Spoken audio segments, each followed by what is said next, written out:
You lost your father, and not too long ago you lost your mother, and you know God has been very present during this difficulty. But share with everyone today how God has helped sustain you through the loss of your dad and your mom, really, in the last several years.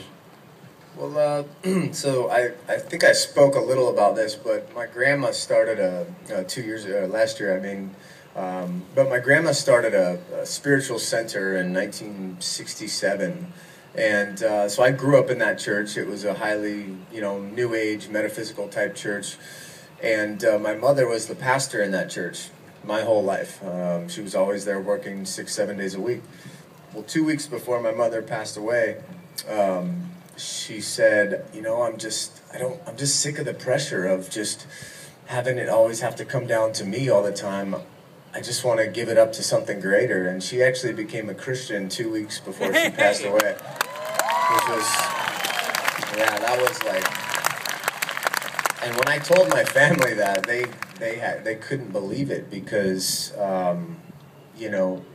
she was a pastor for 30-40 years in a spiritual church.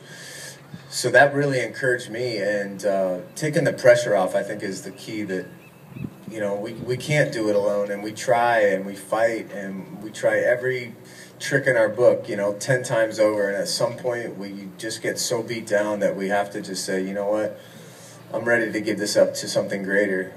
Maybe it should be the same power that keeps my heart beating, keeps the oxygen.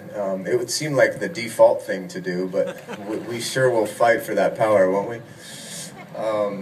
So that really helped me with her passing, was knowing that. And then when my father went, about 6-8 weeks ago, I just felt so much peace in my heart that I was able to experience him, and really, he had been ill for a while, so I got to say my goodbyes, and I feel so blessed to be able to do that, because I know so many people experience a loss instantly and tragically, and gosh, it really is inspiring me to always embrace and be blessed with every day with friends and family, because at any moment we could get that call. So I'm very grateful for that.